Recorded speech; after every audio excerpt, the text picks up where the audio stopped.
everyone, my name is Doc. I am one of the owners and co-founders of the Hood Collective, and today we are going to be talking about the top 5 most common cannabis business marketing mistakes of 2026. Number 1 is acting out of desperation. This is one of the 2 most dangerous mistakes that I see. When you are struggling as a business and maybe things were going well at first and now they aren't, or maybe you're just struggling to get traction and it's not going the way you were hoping, and you are seeing that, oh, if we don't turn things around quickly, we're in trouble. When you're in that position, I know how tough it is. I see it way too often and it sucks. It sucks when people come to me and I can see that they're just looking for any hope. And I know that if I convince them of something, and I do it with conviction and I say, this is gonna help and this is gonna turn you around, I see that I could do that. And we as a company are very careful not to do that. We turn away a lot of clients. We point clients in other directions, and often you get in touch with me and say you're looking for X, Y, or Z, and this is why, and this is your situation. And my response will be, I advise you not to spend any money on that. I advise you not to do that right now. It's not going to save you. It's not going to help. You're just going to be throwing more money away. And so I encourage you all that if you feel that kind of pressure, that you are very careful about where you're spending your money, because you're not going to spend your way out of the hole. It's too late. That investment should have been made before, and now you're in trouble. And maybe you made bad choices previously and you're looking to turn it around, or maybe just the conditions changed, or you've had bad luck. Whatever the reason, there's no magic bullet. There's nothing that's gonna, magically turn things around. And so if you're in that situation, just be very careful, very deliberate, and very choosy. And I always advise, focus on 1 or 2 things. And often those 1 or 2 things are operational, right? How can you cut costs? How can you, bring the price point down so that you can, keep moving product? Or, the marketing isn't going to save you in at that point, probably. And so, really be careful about how you spend your money. The advice you'll get from me in that situation is, the same advice I give in every situation, is if you are able to, invest in your brand, invest in the long term. And if you're no longer on a long-term path, then, figure out the short-term things that will actually help. And don't believe the first person that is like trying to convince you, like, oh, if you do this, it's going to turn things around. Be really choosy, be really smart, and focus more on spending less than spending more. The number 2 mistake that I see quite a bit is acting without any plan or any clear plan, and just kind of grabbing at straws when it comes to your brand and your marketing.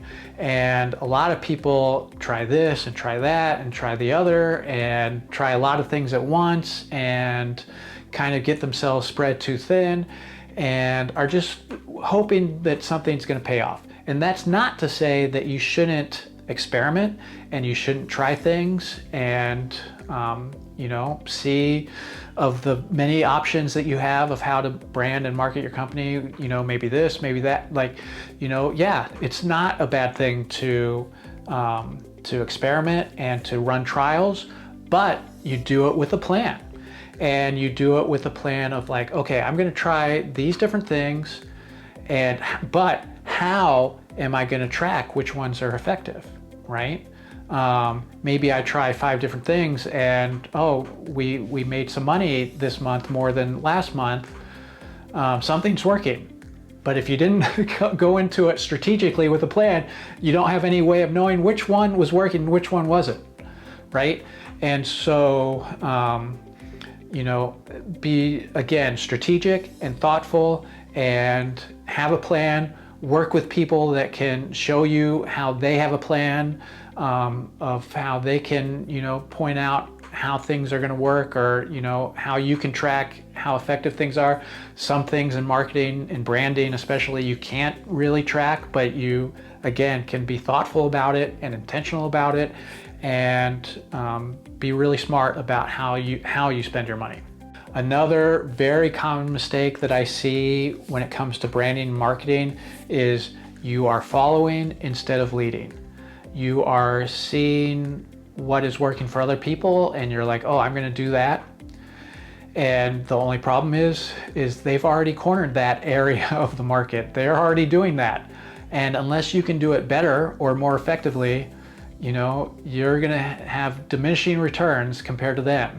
Maybe you get a little bit of slice of what they're doing, but you have no way to, win, the industry, win your market, win, whatever segment it is, or whatever your goals are. If you're just doing what you've seen other people do, it's never going to be as effective as charting your own course. And one of the best examples I can give is if you are, locked into social and you're doing a lot of social marketing or whatever amount you're doing, and you're, looking up and seeing, oh, here's a trending video, I'm going to do that. we're going to do this trending video and that meme and this other, thing that I saw that I thought was funny. And so you're just kind of recreating what other people are doing. You're never going to stand out. That's the opposite of standing out. You're going at it with the intention of blending in, right? And I know you have to think about the algorithm, and I know you have to think about, what the market wants and what the user wants and what your audience wants. But if you're just copying what other people are already doing, you're never going to stand out. So figure out what is unique about what you're doing and come up with your own ideas and your own brand and your own approach and lean into that. Now, the next one on my list is the other big fatal mistake that I see over and over again. And you may have already made this mistake, and this may be why you're watching this video. I hope it's not, but that mistake is you don't invest in your brand and marketing at the beginning when you're able to. It is not high on your list because you're focused on building out your company, whether it's finding the store and building it out, getting the licenses, building out your grow, getting your packaging, getting all the things that obviously you need, all those things, and they need to be good and you need to invest in them.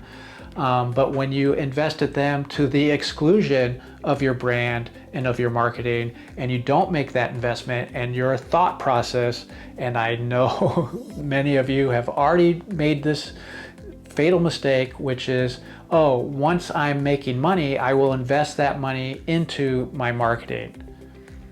Well, if you don't have a strong brand out of the gate and you don't have a marketing plan out of the gate, you're not going to be making money to be able to reinvest it into, into your brand. If your state is just now coming online, well, welcome. And then, yes, make that investment. But once your market matures, and it does not take long, it takes a year to two.